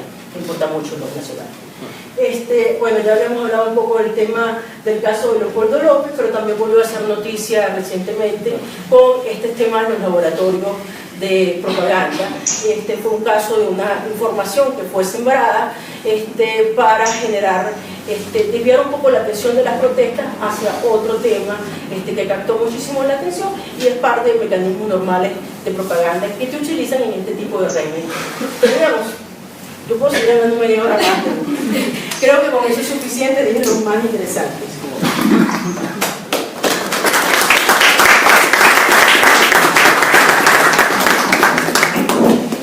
Bueno, muchas gracias por la introducción de todos los panelistas. En este momento vamos a pasar a una ronda de preguntas. Las preguntas las vamos a formular en el sentido de las disposiciones. Así que las preguntas, si desean dirigirlas, vamos a tener que pasar el micrófono. Y que sean, por favor, preguntas, no respondencias. O sea, que seamos muy puntuales porque tenemos tiempo limitado. Buenas tardes, profesor Mijares, profesor Polga, profesora Orgullosa. Quería preguntarles al profesor Mijares y al profesor Polga si tienen algún tipo... ¿Se escucha bien? Perdón. No. Yo te copio, dale nomás. A ver, profesor Mijares y profesor Polga, ¿me escuchan mejor? Ahora sí. Ok, quisiera saber si tienen ustedes algún tipo de escenarios políticos, por ejemplo, para dentro de los próximos 6 meses o un año, sobre lo que pudiese eventualmente suceder en Venezuela, en primer lugar. En segundo lugar, para el profesor Mijares, dentro de los gráficos de deuda que usted mostró, dentro de los acreedores para Venezuela, usted incluyó este préstamo que se hizo hace unos 15, 20 días aproximadamente de este banco Goldman Sachs, que Venezuela realizó en bonos con un 70% de descuento. ¿Los tiene incluidos allí? Quería preguntarles a los dos si prevén también si sería posible una replicación a nivel regional, es decir, a nivel latinoamericano, de una forma de gobierno, un tipo de sistema político similar o muy parecido al que se está dando ahorita en Venezuela. Muchas gracias. ¿Alguien más alguna pregunta? Espérate un ratito, tomemos las preguntas y luego las respuestas. Yo sugiero que tomamos las preguntas y luego las respuestas, por favor. Gracias, buenas tardes. Mi nombre es Patricio Aro y trabajo en Fuerzas Armadas y Democracia. Si bien es cierto, las Fuerzas Armadas venezolanas no se han caracterizado por su profesionalismo, sin embargo, a partir del pacto de punto fijo de los efectos del pacto de punto fijo, existe una generación que se preocupa de la actividad política. Y después del juramento del Samán del Guare, donde está Chávez, en donde está Arias, en donde está Baduel, a quien le tuve como alumno mío durante un año en los Estados Unidos, empiezan a tener actividades políticas. Entonces, no es que las Fuerzas Armadas estaban politizadas, pero a partir del gobierno de Chávez, todos los oficiales y voluntarios, personal de tropa que han estado 15 años en el ejército o en las Fuerzas Armadas, lo único que saben hacer hoy es participar en las misiones del gobierno chavista, en este caso en el de Maduro actualmente. En esas circunstancias, entonces, y en un artículo mío publicado en la revista Politeia de la Universidad Central de Venezuela, hago este análisis perfectamente comparado en donde que se demuestra que el personal militar no cumple una actividad profesional, sino que está dedicado a la politización. Sin embargo, el 60% de esa actividad politizada es de personal subalterno. El 39.9% restante es de oficiales que están del grado de mayor a coronel. Y solamente el 1%, menos del 1%, son generales que han sido manejados de distinta manera y hoy estos son incondicionales al gobierno, como el caso de Padrino López y no fue el caso de Raúl Baduel, por ejemplo. Sin embargo, mi pregunta para Polga es precisamente, ¿esa politización se da por la participación directa de personal militar que cuando va Maduro a la escuela militar en el Fuerte Tiuna le recibe un subteniente con el grito patria, socialismo, muerte, Chávez, vive, mi comandante. Entonces, esa no es una forma militar, desde luego, y tampoco es una forma democrática.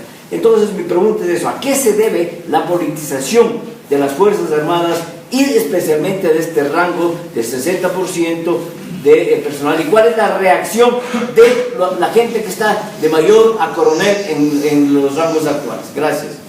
Tengo varias preguntas porque me parece que en relación con la gravedad de la coyuntura de crisis política actual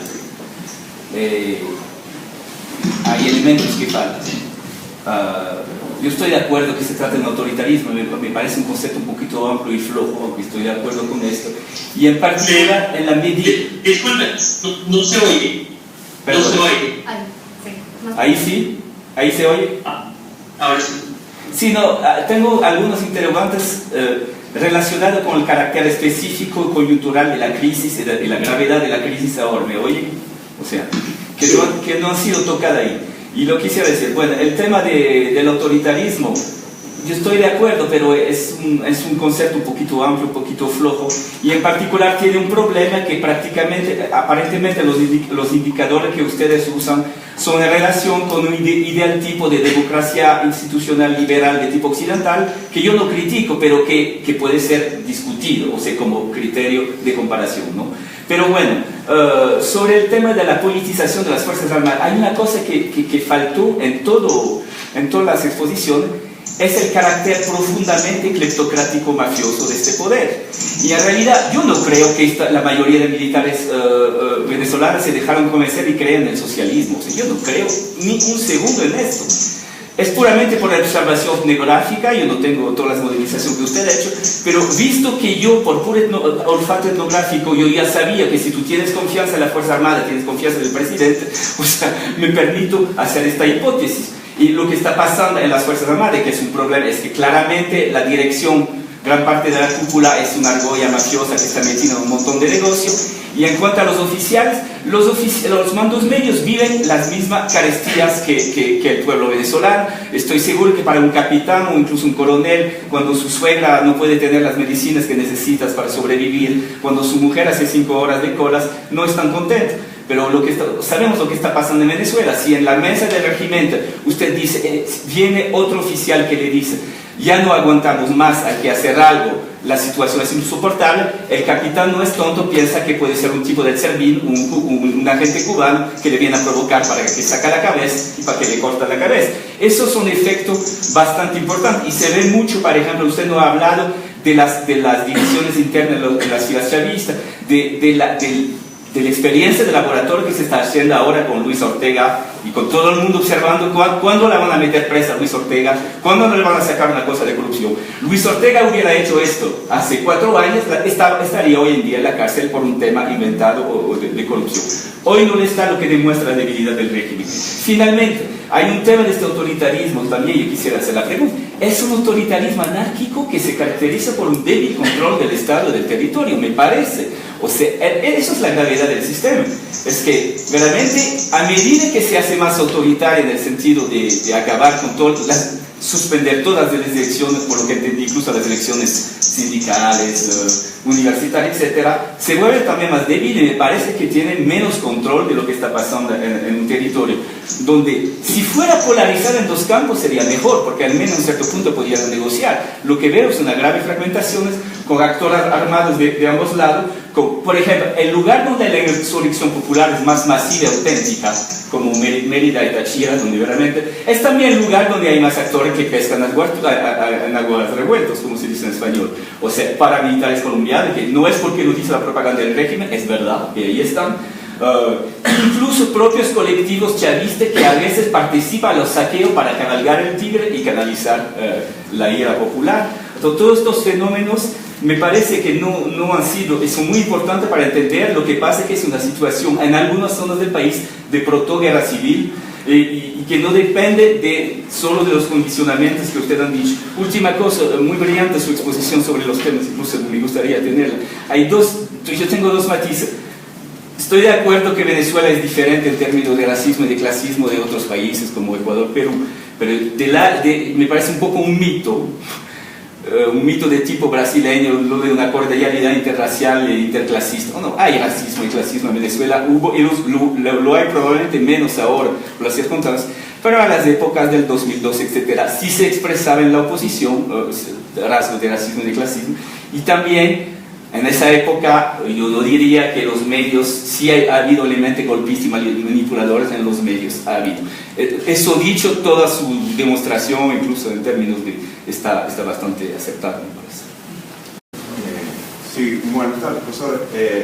Yo quería hacer una pregunta puntual para los tres panelistas. Primero para el profesor John, viendo el modelo que corrió y hablando de una institución como las Fuerzas Armadas, y su petición de confianza, ha planteado el mismo modelo, pero por ejemplo para otra institución pública como sería el Banco Central, entendiendo que el Banco Central venezolano ha perdido autonomía monetaria, bueno, desde hace un par de años, y que casualmente en diciembre de 2015, cuando se hace el cambio a la Asamblea Opositora, se modifica la ley del Banco Central, donde básicamente está centralizada sobre el Poder Ejecutivo, donde ya no hay ningún vestigio de autonomía. Eso por ese lado, ¿no? Porque sí es interesante ver unos resultados, por ejemplo, de confianza de la opinión pública sobre una institución como el Banco Central, que es tan y tan importante. Para el profesor Mijares, bueno, genial la presentación, bueno, todos, genial. Quería preguntarle que, evaluando esos elementos de política exterior en los que se basó la diplomacia venezolana y donde ciertamente, por lo menos en cuanto a solvencia crediticia, hay una gran importancia, ¿qué expectativas tiene usted, por ejemplo, para el caso que comentaba el compañero, de que hoy día, por más que Venezuela ha sido solvente, cada vez muestra muchísimo más la postura en cuanto a su posibilidad de poder pagar deuda? Entonces, muchos agentes han percibido esa postura y han sido reticentes ante comprar deuda venezolana. Por ejemplo, por ahí vi un dato que Goldman Sachs, cuando compra la deuda venezolana, a los 2 o 3 días siguientes, su cotización en bolsa disminuyó en ciertos puntos, bueno, considerable para un actor como Goldman Sachs, pero que hoy día, y hay una crítica de otro profesor que yo había escuchado sobre por qué era importante que la oposición venezolana se pronunciara en contra de la compra de Goldman Sachs, era que desde un punto de vista académico de teoría de juegos, esa compra, viéndose como un juego repetido, no hay certeza sobre cómo puede ser el final, y la oposición, si llegase a ser gobierno, pudiese perfectamente desconocerlo, aunque Goldman Sachs replique y dice que eso fue comprado en mercados secundarios, y hoy día todavía hay deuda venezolana que se compra en los mercados secundarios. Eso por ese lado. ¿Qué expectativa tiene sobre esos agentes que perciben? Y para la profesora Inés, quería comentarle que, entendiendo todo este aparato comunicacional que el chavismo parece que lo tenía ideado desde que el proyecto político comenzó, y hoy día parece que está sumamente aceitado, ¿usted cree que hoy, a pesar de que hoy se está poniendo a prueba esa política hegemónica, comunicacional, hay fracturas que uno pudiese ver? Porque lógicamente es cierto que Venezuela está pasando mal, es cierto que no solamente son indicadores que uno ve y que uno escucha, en la calle se siente lo mal que está el país. Entonces no hace falta que en medio, en teoría, me diga qué tan mal estoy, porque yo todos los días salgo a la calle a trabajar. Entonces quisiera saber si usted ha podido en su investigación detallar esas pequeñas fracturas que quizás el aparato que el chavismo ha construido no ha podido todavía solventar, porque por más que sea que hay una red montada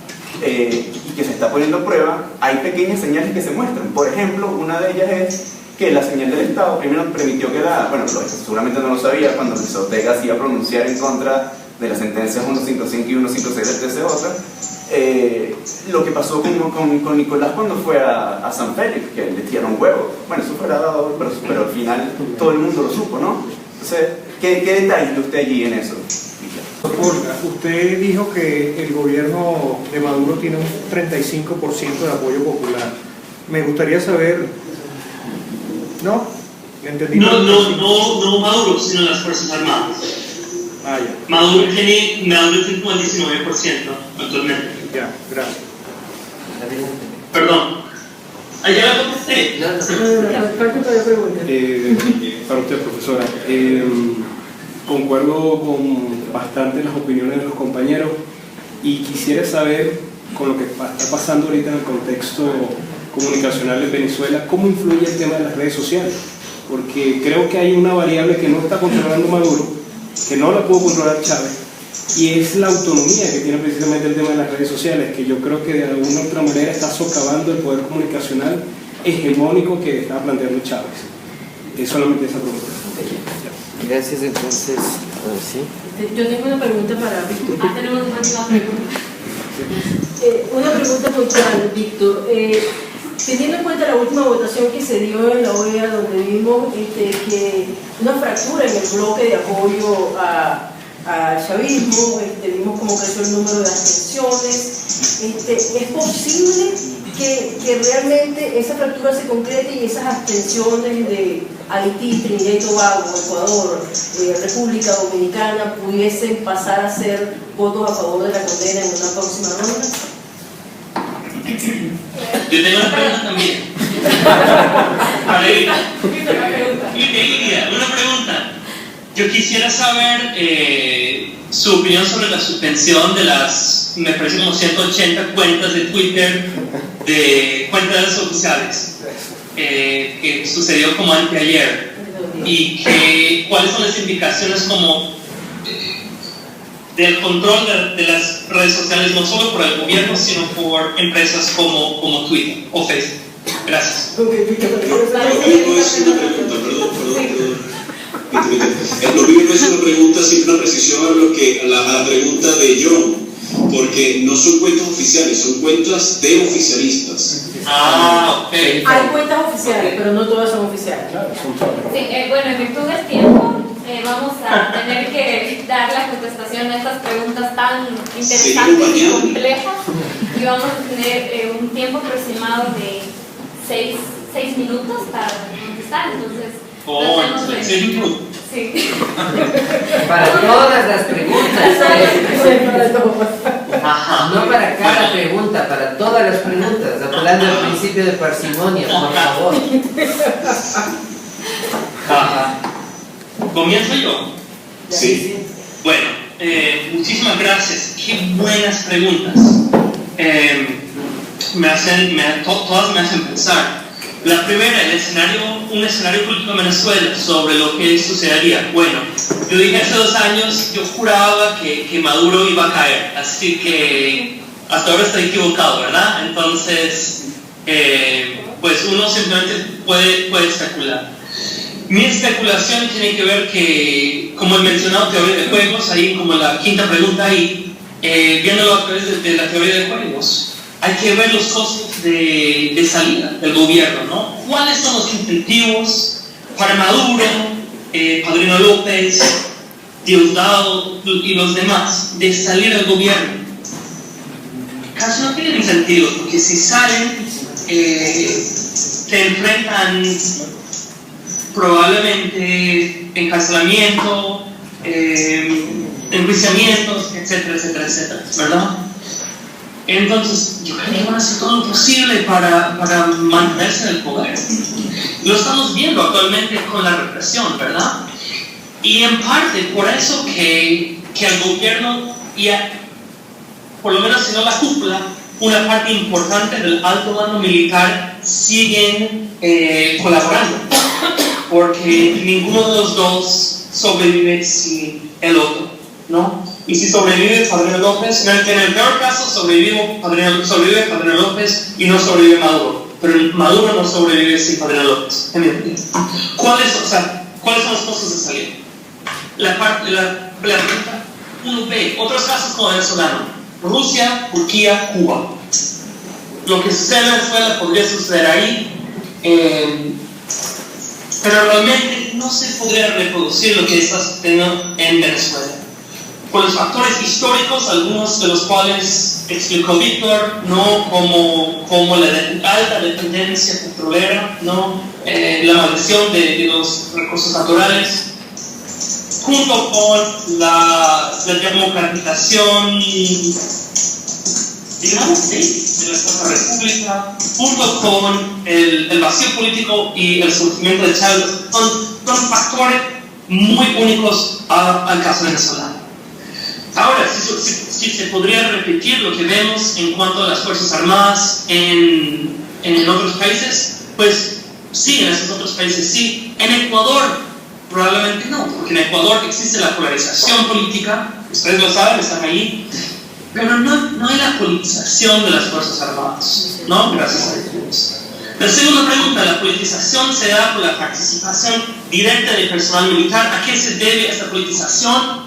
Buenísima pregunta. Tengo dos respuestas. La primera es, las Fuerzas Armadas en 1999 fue la agencia de confianza de Chávez, porque fue una de las agencias en que más confiaba. Él, como teniente coronel, como ex militar, miembro del ejército, por un lado, y por otro lado, por la bajísima capacidad de las otras instituciones estatales, Chávez recurrió a las Fuerzas Armadas para llevar a cabo políticas como las misiones sociales, ¿no? Comenzando con el Plan Bolívar 2000, que fue después de las inundaciones en los estados de Vargas, Miranda, etc., en diciembre del 99. ¿Okay? Parte 2 es, se politizó más por cuestiones de supervivencia de Maduro, ¿no? Que Maduro cuenta con las Fuerzas Armadas para sobrevivir, por eso que empodera tanto a Vladimir López como casi el vicepresidente del país actualmente, ¿no? O sea, juega un papel casi como si fuese el vicepresidente del país, con la administración y distribución de comestibles, ¿no? De alimentos, con etcétera, etcétera, etcétera. Esas son mis dos respuestas. 3. La crisis coyuntural, el carácter autoritario mafioso de la institución. Bueno, obviamente lo interesante no es la aprobación o la no aprobación de las Fuerzas Armadas o el comportamiento del alto mando militar, sino la división o diferenciación por ideología, ¿no? De que si los chavistas uno dice, bueno, tal vez son corruptos, pero eran más corruptos en el pasado. Y si uno es opositor, dice, coño, son los más corruptos de la historia, ¿no?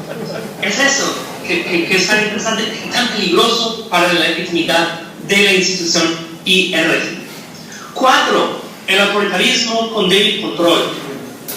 Súper interesante, pero yo creo que son dos conceptos distintos, ¿no? El autoritarismo versus la capacidad estatal. Las Fuerzas Armadas tal vez no tienen la capacidad para mantener un monopolio de la fuerza legítima en el territorio. Lo he visto, ¿no? Yo estuve en un campamento de las FARC en Apure hace 2 años. Y ahí, tal vez, de hecho, la Guardia Nacional de esa parte de Apure es cómplice, ¿no? En lo que sucede. Así que yo creo que hay que separar autoritarismo como concepto de su capacidad, ¿no? La capacidad institucional. Y por último, si podríamos correr el mismo modelo, pero para otras instituciones estatales, me encantaría. Deberíamos colaborar. Pero vos buscas los datos y yo corro las regresiones, porque no hay datos. Será una súper buena extensión, pero la FOC solo pregunta sobre las Fuerzas Armadas. A mí me encantaría saber sobre el Banco Central, sobre el SANIAC, sobre otras instituciones del Estado. Es mi intuición de que veríamos más o menos el mismo patrón que vimos. Bueno, yo creo que eso fueron menos de 6 minutos. Gracias. Muchísimas gracias. Ahora podemos invitar. Sí, bueno, creo que los minutos de John son los que Venezuela llama minutos llaneros. Pero bueno, está muy venezolanizado. Yo voy rápido y furioso, vamos.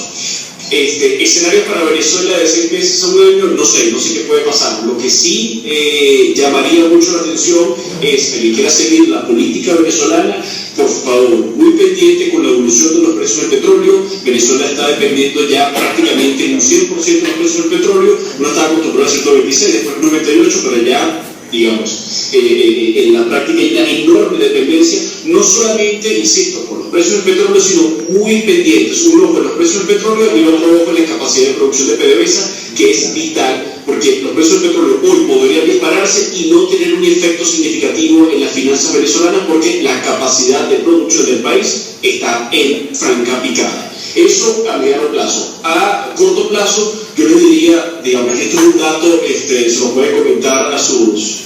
Dímelo. una intervención también con eso, totalmente de acuerdo, y tienen que ver que la deuda de octubre y noviembre de este año es muy alta, lo que tiene que pagar el Estado en esos 2 meses. Entonces, los precios del petróleo junto con las obligaciones de pago de deuda en esos 2 meses. Perdón. Vale, entonces, pendiente con esos 2 factores, el tema de los ascensos militares y el 30 de julio, que se supone que ya sería la elección para la Asamblea Nacional Constituyente. Entonces yo diría que entre el 5 de julio y el 30 de julio son semanas clave para entender qué va a pasar en Venezuela de aquí en adelante el próximo semestre. ¿Por qué? Porque el 5 de julio va a haber una renovación de la cúpula militar, no sabemos cuánto esa cúpula militar sigue con Maduro, está o no con Maduro, está con Padrino, va a haber una renovación desde abajo. Es decir, hay un tema muy interesante. El otro día me preguntaba si creo que Maduro llegaba al 30 de julio. Yo les dije, si llega al 5, llega al 30. Entonces, para mí es un tema clave esas 2 fechas, 5 o 30 de julio, no tengo en su agenda, pendiente con la televisión. Deuda de Venezuela, último préstamo de Goldman Sachs, no aparece en la gráfica, lamentablemente, tengo que actualizar todos los números al respecto. Es un préstamo de 2.8 millardos de dólares, muy cuestionado, pero bueno, llegaron las arcas venezolanas. Va a generarle un peso adicional al Estado venezolano y al gobierno en el futuro, pero no, tengo que computar todo esto. Si yo preveo alguna replicación de esta forma de gobierno, no están dadas las condiciones. En este momento no parece, el modelo venezolano ya no es exportable, simple y sencillamente porque ya no es potable. Es decir, ya nadie quiere comprarnos. La franquicia quebró, ¿me explico? Entonces, cuando la franquicia estaba en auge, todo el mundo quería comprar un poco. Ahora que la franquicia está en baja, todo el mundo se hace un poco loco. Digamos, Ecuador ayer se voto, es decir, comienza a ser menos atractivo, ¿no? El caso venezolano. El concepto de democracia, sí, un concepto de democracia liberal, el concepto de democracia representativo, lo dije al principio. Este concepto de democracia que manejan agencias como Freedom House, por ejemplo, es el mismo concepto de democracia que aceptan los estados americanos y que no lo estoy inventando yo, todos los estados americanos lo firmaron en la Carta Democrática. Entonces, como diríamos en buen venezolano, esto es lo que hay. Ese es el concepto de democracia que se maneja. El tema, yo creo que no sé si es una pregunta en mi dirección, pero bueno, el tema de la cleptocracia militar, sí, es un fenómeno que está allí. No solamente cleptocracia, tráfico de alimentos, tráfico de armas y tráfico de cocaína. El 90% de la cocaína del mundo se produce aquí en Colombia. El 90% de esa cocaína que pasa de Colombia al resto del mundo pasa por Venezuela. Y esa cocaína es controlada por militares y por factores del Estado venezolano. Se acaba de conseguir cerca de 1 tonelada de cocaína en un camión que supuestamente debía transportar gas doméstico de PDVSA, consiguieron 750 kilos de cocaína. Entonces, no solamente es un Estado mafioso, es un narcoestado lo que estamos viviendo en el caso venezolano, y ese término que se usó por allí del autoritarismo anárquico, yo diría lo que le dije hace muchos años a una periodista venezolana que me decía que era el año 2005, 2006, me decía que íbamos, digamos, en sentido directo hacia Cuba. Yo le decía que el problema no era tanto ir hacia Cuba, sino que en el camino llegásemos a Eritrea o a Somalia. El problema es precisamente no el autoritarismo actual, sino las posibilidades reales de la falla del Estado, de estar ante un Estado fallido. Y aquí adelanto algo que estoy investigando en este momento, y es que hay 2 procesos en América Latina que están coincidiendo en el tiempo y el espacio, que es el proceso de paz en Colombia y el proceso de falla del Estado venezolano, que comparten 2.219 kilómetros. Es decir, la combinación es para la tormenta perfecta. ¿De acuerdo? Hay que tener mucho cuidado con eso. Entonces, mucha atención en esos 2 procesos, no vistos como procesos aislados, sino como procesos sincrónicos que pueden tener efectos terribles para los 2 países y para la seguridad del resto de la región, muy particularmente para Ecuador, que sería como el tercer estado más afectado en todo esto.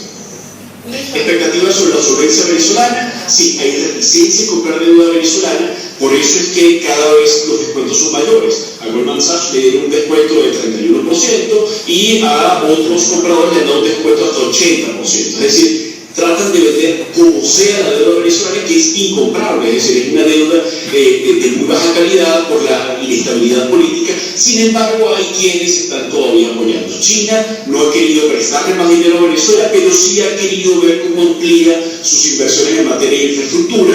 Es un viejo negocio chino, ¿verdad? Tratar de ver cómo penetra con negocios de infraestructura. Y por otra parte, muy pendientes con Lukoil, la empresa petrolera rusa, que le está inyectando dinero directamente a PDVSA a través de su ampliación de su plataforma de negocios en la faja petrolífera del Orinoco, muy especialmente en el bloque Junín 3. Rusia quiere empezar a sustituir a China como el principal acreedor, no tiene el músculo financiero para esto, pero tiene la voluntad. Y además hay una, lo decía John también, hay una afinidad ideológica que facilita mucho las cosas con Rusia. Además, con Rusia uno habla directamente con Putin. En cambio, con China tiene que hablar con un montón de funcionarios, una burocracia enorme, todos los mandarines, y se podrá imaginar cómo es. En el estilo venezolano, hablar directamente con el jefe, con Putin, parece ser mucho más sencillo. En el caso de la OEA, Lidia, yo diría que más que la fractura del bloque de apoyo del chavismo, hay una fractura que Venezuela ha llevado, queriéndolo sin querer, al seno del CARICOM. Yo mencionaba esta mañana en Twitter, ¿verdad?, que el CARICOM pasa desapercibido para muchos latinoamericanos, porque estamos pendientes de estudiar Brasil, México, Colombia, ¿sabes?, Estados grandes, y se nos olvidan estos pequeños países del Caribe, ¿verdad?, que entre todos llegan a 1 millón de habitantes, pero que tienen 1/3 de los votos de la OEA. Entonces, tienen una caja de resonancia tremenda que les permite jugar, pero esos países se han dividido. ¿Dónde está esa división, dónde está esa fractura? Básicamente algo que muchos hispanoamericanos conocemos, que tiene que ver con la rivalidad entre Jamaica y Trinidad y Tobago. Obviamente usted dirá, bueno, esto es una rivalidad parece de microestados, pero una rivalidad que está generando una dinámica institucional que no solamente está afectando al Caribe, sino a todas las Américas, particularmente en el caso venezolano. Vemos cómo países comienzan a apartarse. Que esto se pueda concretar va a depender de la capacidad que tenga Venezuela para seguir manteniendo a flote el Petrocaribe, que es básicamente su plataforma para ganar y mantener votos en esa cuenca. 6 minutos, espero que me... Sí, ya, fue un poco más, pero... Listo, ahora para Daniela, ponme mi presentación, que de las 4 preguntas que me hicieron, la respuesta 3 te la hablé que venía. Ok. Pasa la siguiente lámina. La siguiente. Dale. Bueno, la pregunta que me hicieron, ahí está. Hemos llegado al fin de los medios masivos en Venezuela.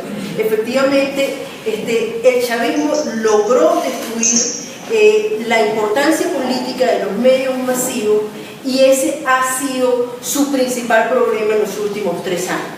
Que las audiencias migraron, que la conformación de la opinión pública ocurre en otro lugar, que es mucho más difuso, es mucho más difícil de controlar. La última cifra, solo 17% de la población venezolana dice, cifras del mes de mayo, que ve televisión, radio o lee periódicos para informar. Solo 17%. La cifra anterior, entre 15 y 20% de la población dice que no sabe nada sobre las protestas. Esos son los mismos que ven televisión. Los otros, 70% de la población se informa y se moviliza a través de conexiones a internet. Entre 46 y 48% utiliza Facebook, Twitter o Instagram para saber dónde son las convocatorias a movilización y para enterarse de los resultados de la represión. 7 a 9% mensajería móvil, principalmente WhatsApp y Telegram. 15% medios digitales independientes, cosas que ocurren. 6% de la población dice que no necesita ningún medio para enterarse de la protesta porque ellos van todos los días. Eso es una cifra enorme.